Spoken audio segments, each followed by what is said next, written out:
everybody, welcome back to Taji's World of Books and welcome to another book review video.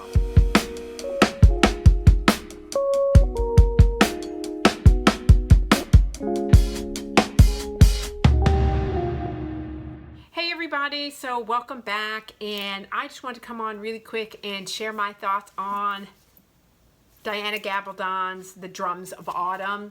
And I finished this book last night, and so I wanted to kind of talk about it and talk it through as it's sort of hot off the press. And I have to say that of the Outlander series, so this is book 4, and I have reviewed all of the 3 books thus far that I have read, and I have to say that Outlander, the first book, is my favorite, which is closely followed by Drums of Autumn.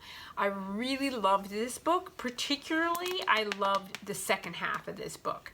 So in the first half of the book, and this is going to contain spoilers, and I'm not going to give everything absolutely 100% right. I'm going to give you like a basic overall synopsis.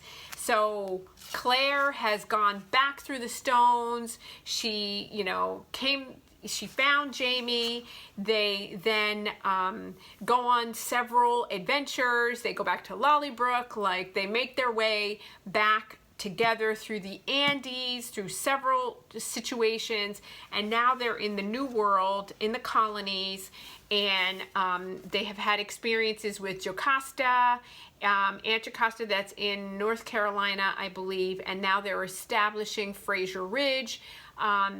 And they basically are, establishing the homestead and bringing together the Highlanders that are left, that were sent to the colonies at the end of the Battle at Culloden. They were sort of exiled to the colonies, and so they're all coming together now to create life. So Claire left Brianna in Boston, or in Scotland. She was going back and forth between Scotland and Boston, safe with Roger, and her and Roger sort of started dating and started to have these encounters, and Roger really takes her through vacation in Scotland to visit some of the Scottish traditions, and their relationship is really burgeoning and really becoming something. And so we hear more about Roger and Brianna. So what I find that's really interesting about the second half of this book is that Brianna decides that she learns and she discovers through her research that Jamie and Claire die in a fire that happens at Fraser Ridge. And so she feels that she needs to go back in time and she needs to warn her parents that this is going to happen to keep them safe. But she doesn't tell Roger she's going to do this. So she leaves and goes through the stones, and through a successive series of events, she makes her way through the stones successfully. She gets to Culloden. She meets Jenny and Ian and all of Jenny's kids. She even meets Lyra's daughters and Lyra herself. And then she books passage, and they hire a maid servant to go with her. She books passage to the colonies, and she arrives in North Carolina. Now, simultaneously, Roger discovers through a successive series of events that Brianna has left and has not told anybody, and he's like, she is gone through these stones, and I know it. I'm gonna go and find her. So he does the same. Okay, so he goes through the stones, and he's got to figure out, once he gets there, he figures out, he goes through like manifests and logs, and through a successive series of events, he's like, she's gone to the colonies, that's where they are, because he knows that this newspaper article exists, which was an obituary notice. He's like, she's gonna go warn her parents. I know, I've got to make my way to Fraser's Ridge. But he's got to find money and work. So he does so on a ship, on a shipping, like a shipping container ship or whatever. And his captain is Stephen Bonnet. Now, we met Stephen Bonnet early on in the book because when Jamie and Claire arrive in the New World, they meet Stephen Bonnet because he's getting ready to be hanged for a capital offense. And Jamie feels bad for him, and for whatever reason, he decides to help Stephen Bonnet escape, and he helps Stephen Bonnet to get away from justice.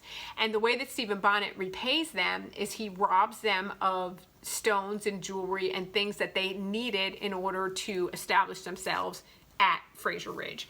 And so Stephen Bonnet is a bad guy. Okay, so Roger, through serendipity, crosses paths with Stephen Bonnet. He then works on the ship that Bonnet has used the gems that he stole from Claire and Jamie to buy a ship. Roger works on this ship, and he pays Roger money to work for him. Okay, so now, in the meantime, Brianna arrives in the New World with her maidservant, and she crosses paths with Roger. I'm getting there, I promise. She crosses paths with Roger, and her and Roger reconcile, and they get hand-fasted, which is like you get married for a year and a day, and then at that time, at the end, you decide whether or not you want to stay together. So they're happy, and everything's fine. Here's where everything goes to hell in a handbasket. And here's where all kinds of conversation can happen. Roger and Brianna get into an argument, and Brianna is headstrong and a Fraser through and through, and so she gets pissed off at him, and she's like, leave me alone, don't talk to me, I don't ever want to see you again. And Roger's like, screw you, I'm out. And so he just leaves. Brianna, through a successive series of events, runs into Stephen Bonnet. And she runs into Stephen Bonnet, and she recognizes a ring that he's wearing on his finger as her mother's ring. And so she is going to get this ring back from him. Okay? Now, in the meantime, her maidservant saw Roger and Brianna get into an argument. And remember, Brianna and Roger are from 1968. Her maidservant is from the 1700s. Her maidservant sees Roger, and she's like, he's handling her roughly, he's a brigand, he's a terrible guy, and she makes all these assumptions about him. Okay, so then Brianna, and Roger spend the night together. Brianna, they get hand-fasted. They have sex. He basically takes her virginity. It's all, good until they get into the fight. So then when she comes home from that fight, we don't know this, we learn this later, but she goes to bed and she's really cross with her maidservant, but her maidservant feels like, something happened, but I don't know what. And when she goes to wash her clothes, she sees that her clothes are stained with blood, and she Roger, assumes that Roger is the one who harmed her. Okay, so make a long story short, when Jamie finds out about what Roger did, what he believes that Roger did, because Roger didn't do this, Stephen Bonnet did. Because when Brianna goes to get the ring from Bonnet, he attacks her and assaults her. But Lizzie, the maidservant, she assumes that it's Roger who did it. So when Roger finally makes his way to Fraser Ridge to collect Brianna, the maidservant tells Jamie and Ian that's the man who assaulted her. And they then decide to attack and assault him. And through a successive series of terrible events, Brianna and Claire hide information from Jamie and don't give him the full picture. And so Roger then sort of suffers the consequences of that, of Jamie's ill temper. And so this is the first time that you really see Jamie, I do anyway, in a different light. And I'm like, Jamie, you're acting like a jackass. But at the same time, Brianna and Claire are so wrong as well, because Roger walked into this event, had no idea what he was getting himself into. Jamie's questioning him, did you take my daughter's maidenhead? And he's like, yes, I did, and Jamie doesn't even let him speak, and then he proceeds to beat him into a bloody pulp.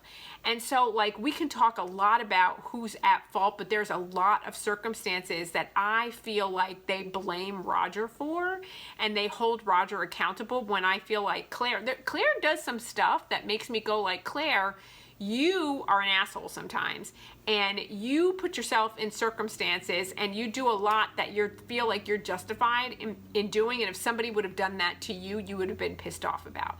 So that's a unique set of circumstances. So in essence, they then beat Roger to a bloody pulp and then sell him to the Mohawks.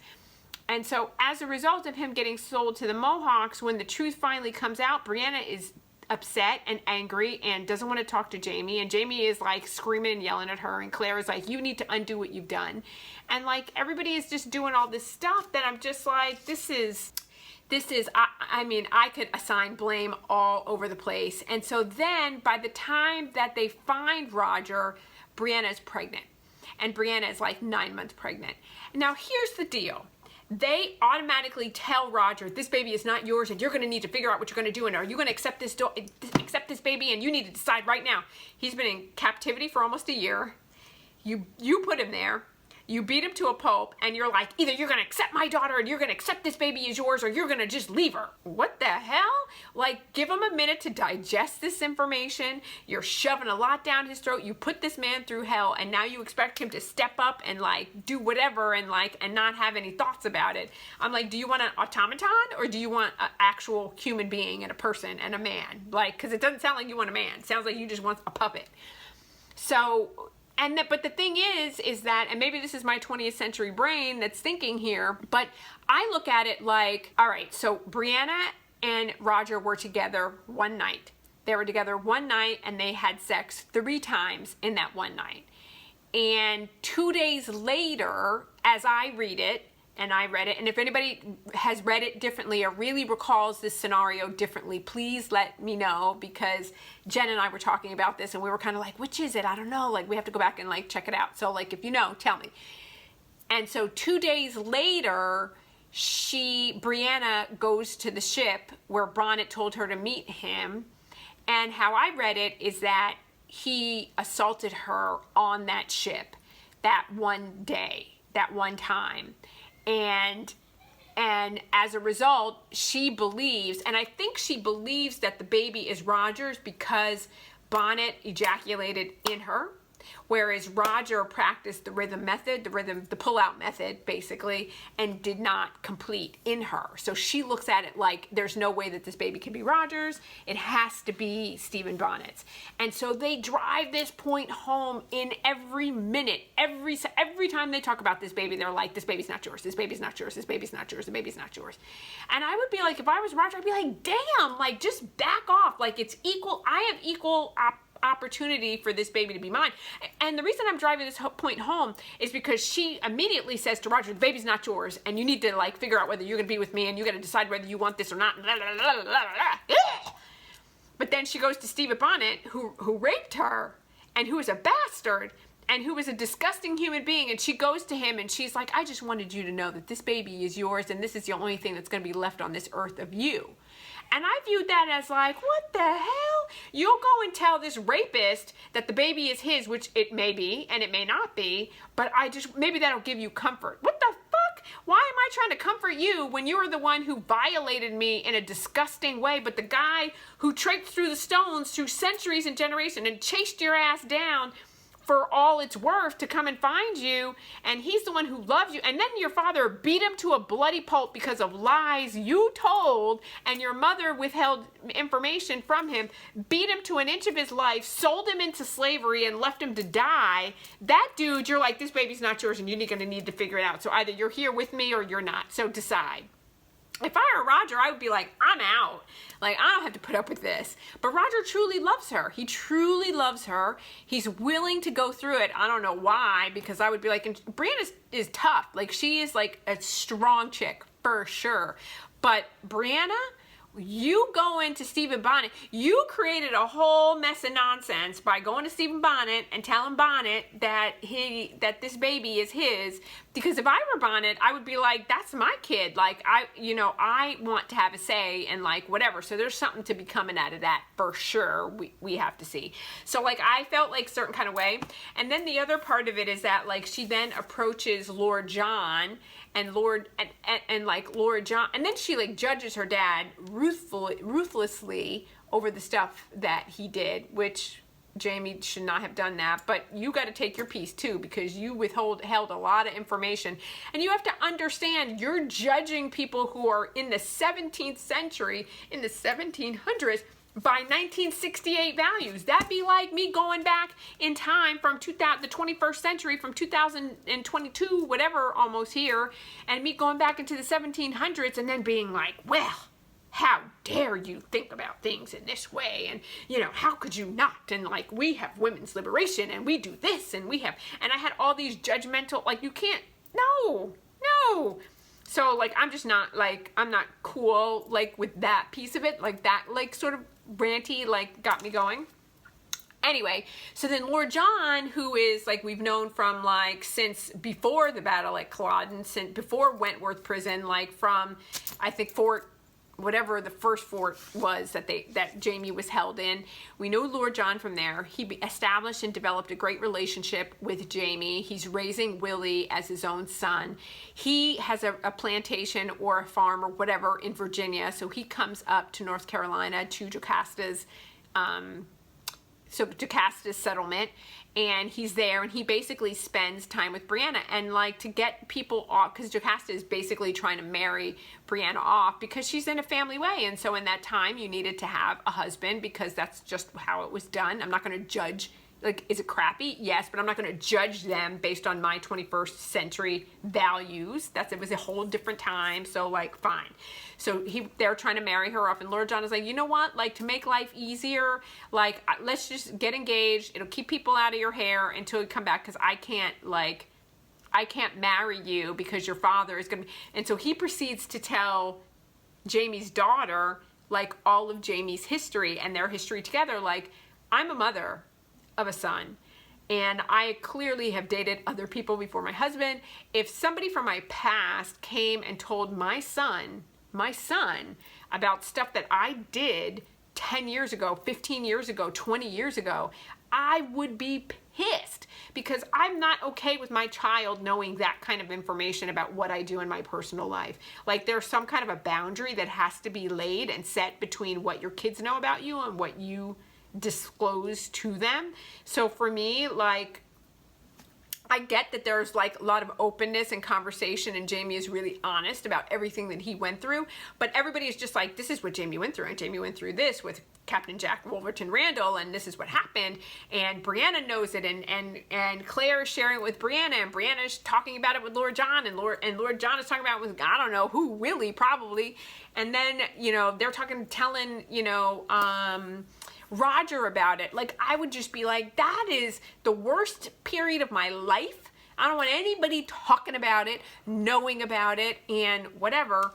But I bring that up to say, I think that Jamie responded the way that he did to Roger with respect to Lizzie telling him that Roger raped her when it was in fact Stephen Bonnet. I think he was enacting his own trauma, and he was having a cathartic experience, and he took out on Roger his own emotion and his own rage and hatred for rape, because he experienced it, he knew what it was like, and then also to say that there is a baby that's coming out of that circumstance, he took it all out on Roger, and so Roger was the unfortunate recipient of that. But going forward, the lack of respect that Jamie has for Roger, and how he treats Roger, and how he's like, I'm going to kill you if you don't treat my daughter right, because he'll be damned if anybody's going to treat his daughter poorly. I'm not going to dispute that, and I'm not going to say anything about that, because this is his one opportunity to keep his daughter safe, and this is his one opportunity to act as a father to his daughter, because, you know, Frank basically raised his daughter for him, and so this is his chance to be a father. I'm cool with that, right? I'm fine with that.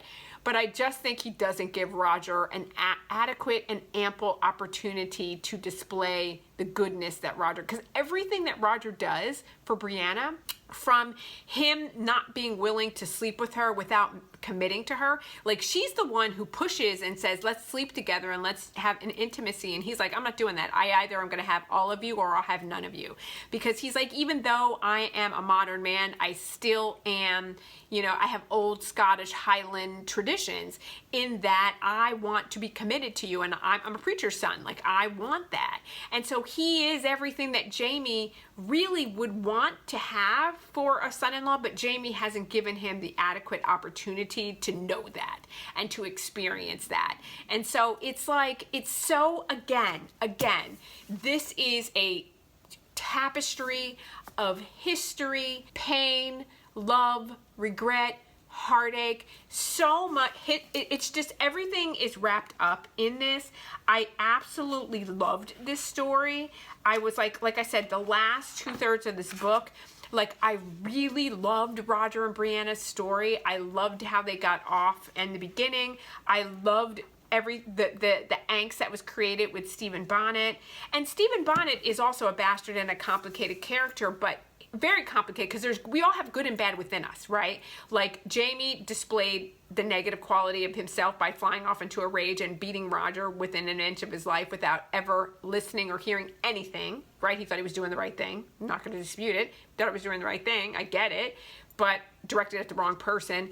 And even Stephen Bonnet, in the end, in the moment of his death, when he's getting ready to be hanged and he's in prison, although he's staging a breakout, and Brianna goes to him and basically says, I'm forgiving you. I'm letting this go because this is what her dad told her to do. So she's letting go of this, and she's like, I'm not going to let this harbor and fester in me.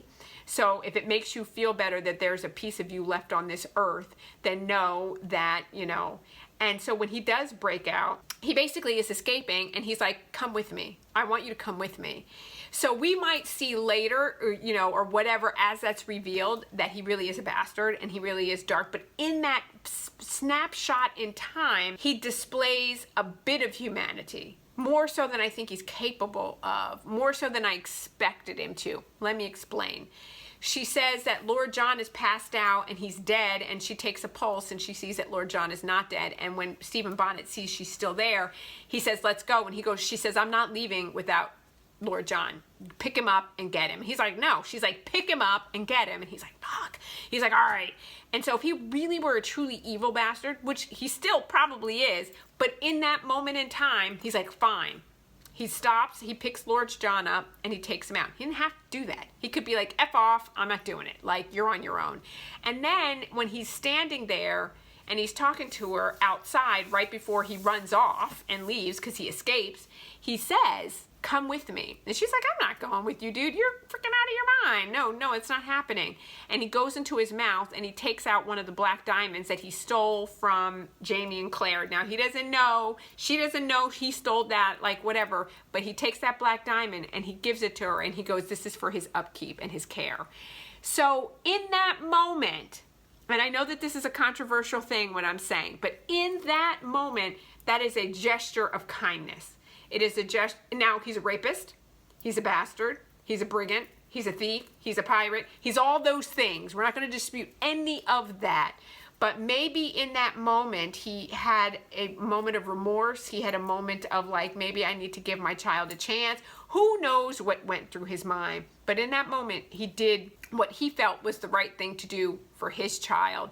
And we can argue all day long, like what that really means and what that looks like, but I just thought that that was an interesting thing that happened, and it's definitely interesting to dissect and think about, and that's what I mean. Diana kind of weaves really complicated characters that do good and bad things and are wonderful and awful all at the same time for many different reasons, and so this is so complicated and so complex and so wonderful and so glorious and so beautiful. I did not expect to love it as much as I did. I thought I was going to read this and go, but no, it is really, really good. I can see why this is beloved. I can see why she's been writing this for many years. I can see why there's a fandom. I can see why, you know, this is continuing. I cannot wait to continue on. I'm reading The Fiery Cross right now. It's starting off a little bit slow, but I'm sure, as is the case, it's going to pick up and it's going to get really interesting, and a lot of things are going to happen, and I am super excited. So you guys, I have rambled and babbled and talked and talked and talked, and I am pumped. I'm happy that I was able to like share all of my thoughts, and I'm curious to hear what you guys think. So please put in the comments below what you think, and like, and if you agree with me or if you disagree with me, or if you know, share similar ideas or like similar thoughts or other thoughts that I may have missed or whatever.